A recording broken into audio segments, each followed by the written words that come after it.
What is up, you guys? It is your boy, Brent Bickers here, and welcome to another video. In today's video, we're going to be doing a potential series. It depends on how this video does. On draft needs heading into the draft. Now, obviously, like I said, unless this video does pretty well, because I don't want to do another series, because I've already am in one that I've yet to upload probably a video like a month ago now. So I'm not saying this is going to be a series. If this does very well, I will do a series. I will definitely do a series. But that's if this does well. That's an if. So yeah, but anyway, yeah, I guess let's get right to it. Sub if you're new. Yeah, let's get into it. So let's start off with just again, I'm doing my favorite teams. Just because I kind of wanted to share this out because there's just one video that really grinded my gears. And let's start with the Seahawks. Seahawks are a very interesting team heading into the draft. And I think the only position that they really should be focusing on offense is the interior offensive line. Losing Davian Lewis does not help matters, and signing, Nick Harris, sure, but I wasn't a big signing at all by any means. So that's the only thing we've done to maybe upgrade the interior. And I say maybe because he could also play fullback, so you have no idea what we're going to do with that. We don't really have any guaranteed interior offensive lineman. I thought Davian Lewis was a guarantee to stay, but no, he's not. So we're going to need to draft an interior offensive lineman. And there are a lot of good ones out there. There's even been Troy Afanaga out of Washington, somebody like that. Who's been projected to fall to us at 16 and draft him, maybe move him to the interior. But what I like the idea of the most with this team is trading down and getting that center out of Oregon if he's available. That is a dream scenario with this team, because the truth is, they don't have a second round pick heading into the draft. They don't, because of the Leonard Williams trade, which I still think is a bit too much for. But I'm very hopeful for us to get an actual interior offensive lineman. And then defense. There's a lot of needs on this defense. I'm not going to lie. I could say basically every position except where Leonard Williams is. We don't need edge rusher, I guess. I mean, I guess we could use maybe depth, but I don't think we really need edge rusher. We could use linebacker. So outside of corner, edge, I guess, and maybe the interior defensive line, everywhere could be a need. Rashawn Jenkins is not the ideal safety, even though he is a very good player. I like Julian Love, and I think Quandre Diggs may be expected to come back, so that's interesting. So, yeah, you got all of that stuff. Adams is also expected to return, but as linebacker, I'm not looking forward to that idea at all. I think he's still going to suck, or he's just not going to be on the field. So, yeah. Defense is probably the priority heading into the draft, though. As much as I love to actually address this interior offensive lineman need, which we really have a need for, we really should be addressing defense with this pick. So, another dream scenario with us trading back, we get Jazar Newton or what was the name? Byron Murphy II. Those are the dream scenarios here if we're trading down. Obviously, a dream scenario as well could be maybe trading up to get Dallas Turner. That could also be another dream scenario. But that's a very unlikely scenario.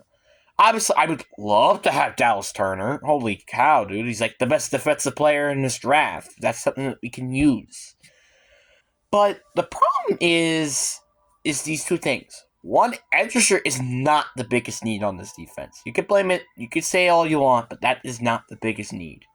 And two, we do not have a lot of draft picks. I think we only have like 2 picks in the top 100, so that's not a good sign already. So trying to that's like I say, I feel like the Packers and the Seahawks are like in the perfect trade partner clause.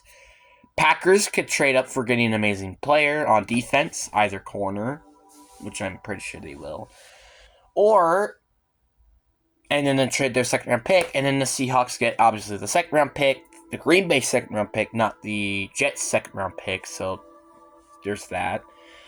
And the Seahawks, they get to trade down and they have more draft picks. So that's something just to mention as a potential idea, which I would love genuinely for both sides. Because the Packers, they get their corner, and I hope it's who's that guy? Was it T. Higgins? Or am I thinking of the receiver? I don't know. Was it Nate Higgins? I don't remember. But that corner out of Clemson. I can't think of his name in the top of my head. But yeah, I definitely want him coming to that team. He is a dream scenario to me. He's basically Eric Stokes, in my opinion, way better. And hopefully could stay healthy more. So, there's that. Or Cooper Eugene. I don't care. Just draft the cornerback. That is too much to ask. Just kidding. So yeah, like, again, it's just like those. Or even trade up maybe and get, like, somebody guaranteed, like, Desar Newton. Byron Murphy. Like, like, just guarantee yourself something, with that pick. And now we get to the Packers. Now, I saw this mock draft from TPS, and I got very frustrated by this. Why are the Packers drafting a receiver in the first round? Like, obviously, I understand they don't have, like, a true capable WR1, but Jalen, like they actually have, I think, in my opinion now, the best depth receiving core in the league. Because you have, honestly, 4 capable WR3, WR2 options. It's not going to matter if we need a WR1 receiver when we're going to have, like, 6 playmaking players that aren't even including the running back position. Oh, yeah, and by the way, I forgot we also have 2 running backs. So that means we have 8 total playmakers on offense. With A.J. Dillon being back, thank goodness. Josh Jacobs, who knows if we're drafting a rookie running back in the later rounds. You also have, who's the other guy? Oh, yeah, you had Jalen Reed, Romeo Dobbs, Christian Watson, Anton Wicks, Tucker Kraft, Luke Musgrave. Like, I can go on and on about how this group does not need anything. Like, I think on offense, you almost don't even need anything on offense in general. O-line, you could make it an exception. Because obviously cutting David Bakhtiari stinks, but our O-line at the same time was actually doing really well during the end of the year. Like, Eldon Jenkins was doing good, Josh Myers was doing really good. I liked it, our O-line really during the end of the year, but we could definitely use some help after. We did not bring back John Runyon, which does stink. So you could say that. But we don't need to draft really a playmaker in the draft. Running back, absolutely we need to draft a running back. I just don't like the fact that Josh Jacobs and his injury history, A.J. Dillon not being that kind of cup of tea, and then you have Eric Wilson. I like having 4 running backs.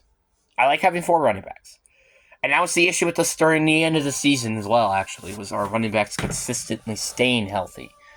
And that's actually kind of one of the reasons why we've lost against, I think, like the Giants and the Buccaneers, were due to Aaron Jones not being healthy.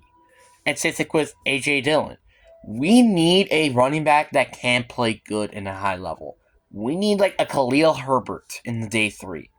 Yes, I'm saying day 3. Early day 3, though. I don't want to draft one in, like, the 6th round. Although there has actually been a good history of running backs drafted in the 6th round. I just really do hope that they do draft the running back late day 2 or early day 3 at least. But then you get to the defense, like I've talked about. I think the only position that is a secure that there should not draft for is edge rushers. Just because of the fact that you have Preston Smith, you have who's the other guy? Oh yeah, Rashawn Gary, and you have Lucas Van Ness, who's looked pretty solid. So you never know how good he can truly be until I think this season. This season he's probably gonna break out. I'm assuming every other position can honestly get replaced. You could say maybe not the interior, but Devontae White really hasn't proven himself yet. And no tackle, I think our starter is TJ Station. You probably have no idea if you ever heard before. Linebacker is also probably one of the biggest, in my opinion, the biggest need heading into this draft. We need to get an actual linebacker to get. I don't care if it's day 1. I don't care if it's day 2. We just need to get a linebacker, and it's not going to be in day 3. We can't get one in day 3. I'm just convinced. We need to get a linebacker ASAP, either in day 1 or in day 2. Nothing in between the two. Or not day 3, just basically. Because I really I like Isaiah McDuffie. I like him. He's a nice, solid linebacker. And I obviously do think that Quay Walker is very good. We just need some needs at the linebacker position. Preferably to also know how to stop the run. That has been something that we've struggled for so long. And you could say that linebacker is the biggest position of why. Although Devontae Campbell is doing very good, he wasn't amazing when he was here, just to mention. And corner is also one of the biggest needs as well. Corner is just... Ugh. Keyshawn Nixon is back. Corey Valentine was a solid corner, I think, in my opinion. But Jair, he's just a bit injury prone, and Eric Stokes is the same thing, and plus you don't know what you have in him. So that is kind of why I kind of like the factor that we just draft a corner. Because we could really use a corner. We could really, really use a corner. By heading on Corey Valentine or Keyshawn Nixon, I just kind of wish there was an actual corner. Because Corey Valentine, I think he's more of a depth corner, not actually a starting corner. And Keyshawn Nixon is better used as a special teams player, not as a corner. No offense, he actually was very good at the corners. No offense. But it's just like, corner has been so frustrating for so many years. Because we drafted Eric Stokes in the first round. We drafted Jair in the first round. You're thinking, well, they're going to be, amazing in the secondary, right? No, because they keep getting not healthy, which has been actually an issue with this team for a while, is just staying healthy. In general. I think if this team was fully healthy, like this last year's team, I think we could have probably made it to the Super Bowl. Heck, maybe, actually, no, scratch that. We could have probably won the Super Bowl if it weren't for injuries. That's high praise right there. Seriously, imagine David Bakhtiari blocking, Nick Bosa or something. That would be pretty big. Imagine having the running backs been fully healthy this entire year. Aaron Jones would probably have the best season in his career. You kind of get the point here. It's there's a lot of players that, if they were fully healthy, this defense and offense can both be very destructive to any team in the NFL, in my opinion. And we have beaten Patrick Mahomes in the past, and we even beat him in a game, which you could blame all you want, of bad referee calling. But again, at the same time, I feel like at this point, refs are just a part of the game, and you kind of just have to deal with it. You can complain all you want. But I'm starting to just completely ignore the factor that the refs are what controlling the game. So yeah. Because until it's addressed, I'm not going to worry about the referee calling. You want to know why? Because it's ruining football. And I think I could make a video on that on its own. So, yeah.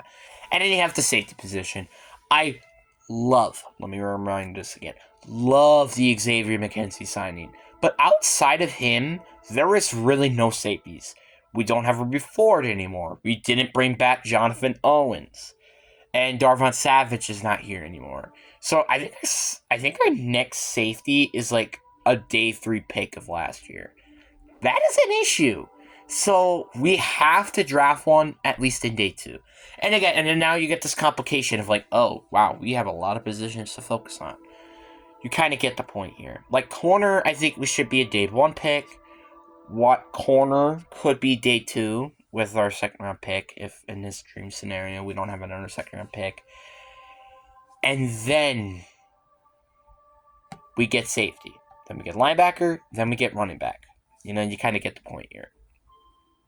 So, yeah. But anyway, I hope you guys enjoyed this video. Peace.